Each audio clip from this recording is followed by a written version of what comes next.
বন্ধুরা, আজকে বলেছিলাম স্পেশাল কিছু করব, তো আজকে আমি করব চিকেন মরিচ। তো চিকেন মরিচ করার জন্য আমার লাগবে হচ্ছে গিয়ে আমি চিকেন নিয়েছি 1 কেজির মতো, টক দই নিয়েছি 4 চামচের মতো, আর নিয়েছি গোলমরিচ। আর যেহেতু চিকেন মরিচ করব, আমার লঙ্কা, কাঁচা লঙ্কা নিয়েছি, আর রসুন নিয়েছি, আদা নিয়েছি, আর তোমার হচ্ছে কি পেঁয়াজ নিয়েছি। এখন আমি গোলমরিচগুলো গুঁড়ো করে নিচ্ছি, লঙ্কাটা কেটে নিচ্ছি কাঁচি দিয়ে। এবার আমি মাংসটাকে ম্যারিনেশন করে রাখবো, তার জন্য আমার লাগবে টক দই। টক দইটা দিয়ে দিলাম, আর রসুন আর আদা বাটা, গোলমরিচ গুঁড়ো, আমি এগুলো দিয়ে এবার ম্যারিনেশন করে রাখবো। তো বন্ধুরা, যেহেতু এটার নাম মরিচ চিকেন, তো যারা খুব ঝাল খান তাদের জন্য এটা খুব ভালো হবে, এবং যারা ঝাল কমও খান তারা কম দেবেন, লঙ্কাটা এবং গোলমরিচের গুঁড়োটা কম দেবেন, দিয়ে করে এইভাবে খাবেন।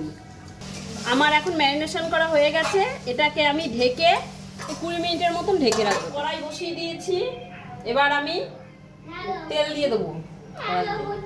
আমি বেরেস্তাটা ভেজে নেব। তেলটা আমার গরম হয়ে গেছে, এখন আমি পেঁয়াজের বেরেস্তাটা ভেজে নেব।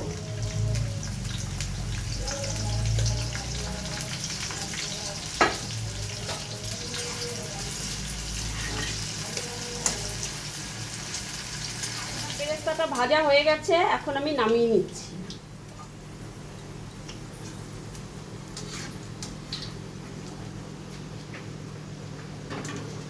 আমি এই বেরেস্তা ভাজা তেলের মধ্যেই গোটা গরম মশলা দিয়ে দিলাম।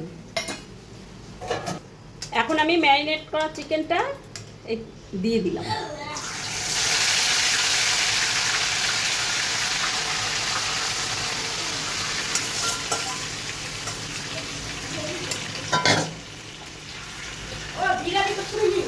এখন আমি একটু জিরের গুঁড়ো দিয়ে দেবো, ধনের গুঁড়ো দিলাম 1 চামচের মতো, নাড়িয়ে নেব। বন্ধুরা, যেটা ছাড়া এই চিকেন অসম্পূর্ণ, তা সেইটাই আমি এখন দেব। দেখেন, লঙ্কা,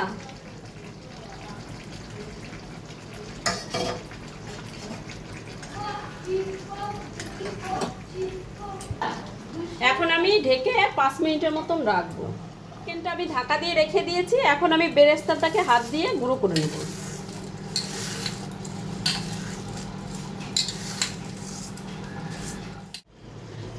এখন আমি ঢাকনাটা খুলে নিলাম, খুলে এবার আমি নাড়িয়ে নেব।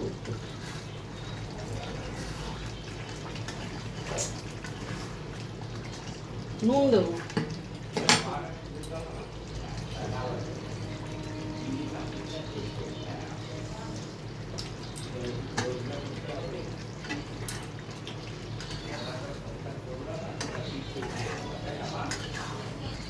এখন আমি বেরেস্তাটা দিয়ে দেবো।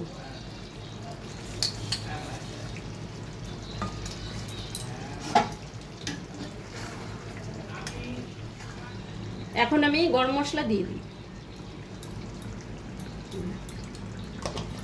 তৈরি হয়ে গেছে আমার মরিচ চিকেন, দেখতে থাকুন। এবং এই খেয়ে দেখ তো মরিচ চিকেনটা কেমন হয়েছে। আচ্ছা, ঠিক আছে, খুব সুন্দর হয়েছে। বন্ধুরা, তৈরি হয়ে গেছে আমার মরিচ চিকেন। যদি পছন্দ হয় বন্ধুরা, আপনারা বাড়িতে এরকমভাবে করে খেয়ে দেখবেন, এবং পছন্দ হলে আমাকে লাইক, শেয়ার এবং একটু সাপোর্ট করবেন।